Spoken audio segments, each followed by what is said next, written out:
అందరికీ నమస్కారం. ఎక్కడి నుంచి స్టార్ట్ చేయాలో అర్థం కావట్లేదు. కాశ్మీరా ట్రైలర్ చూసి కానీ, సాంగ్స్ చూసి కానీ ఏదైతే ఒక ఎక్స్‌పెక్టేషన్ వచ్చిందో ఖచ్చితంగా దానికన్నా బెటర్‌గా ఉంటుంది. అంతకు మించి ఖచ్చితంగా అది మాత్రం చెప్పగలను. ఎందుకంటే నేను ఈ ఫిల్మ్‌లో వర్క్ చేసి ఈరోజు ట్రైలర్ చూస్తే నాకే చాలా థ్రిల్లింగ్‌గా అనిపించింది. నేను ఎక్స్‌పెక్ట్ చేయలేదు ఇంత హ్యూజ్‌గా ఇలా ఉంటుందని నేను ఎక్స్‌పెక్ట్ చేయలేదు. సో నాకే ఇలా ఉందంటే మీకు ఖచ్చితంగా అర్థమవుతుంది. అండ్ ఫస్ట్ గోకుల్ సార్కి పెద్ద థ్యాంక్స్ చెప్పాలి. ఎందుకంటే నాకు ఇప్పటివరకు నేను చేయలేదు అలాంటి రోల్ ఒకటి ఇచ్చారు నాకు. అండ్ కార్తీ సార్, మీతో వర్క్ చేసే అవకాశం ఇచ్చినందుకు చాలా చాలా థ్యాంక్స్.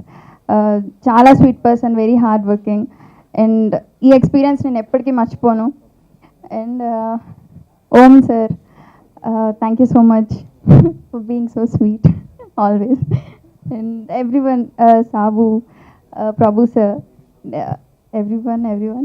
నేను ఏమైనా మర్చిపోతే క్షమించండి, ఎందుకంటే నాకు కొంచెం నేను అదే అన్నాను, కొంచెం టైం కావాలని, నాకు పేర్లు కూడా గుర్తు రావట్లేదు.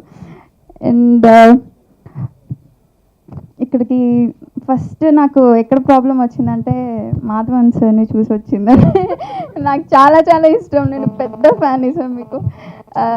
సఖీ నుంచి నాకు చాలా ఇష్టం, అందుకనే నేను కొంచెం నర్వస్ అయిపోయాను మిమ్మల్ని చూసి. థ్యాంక్ యూ సో మచ్ వచ్చినందుకు. వంశీ సార్ మీకు కూడా చాలా పెద్ద thanks. And PVP, congrats, Kashmira is hit, అది ఖచ్చితం అంతే. Thank you.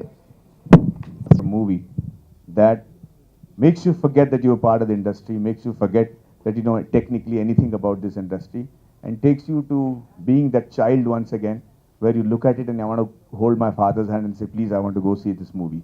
I think the trailer of this particular film had the exact same effect on me.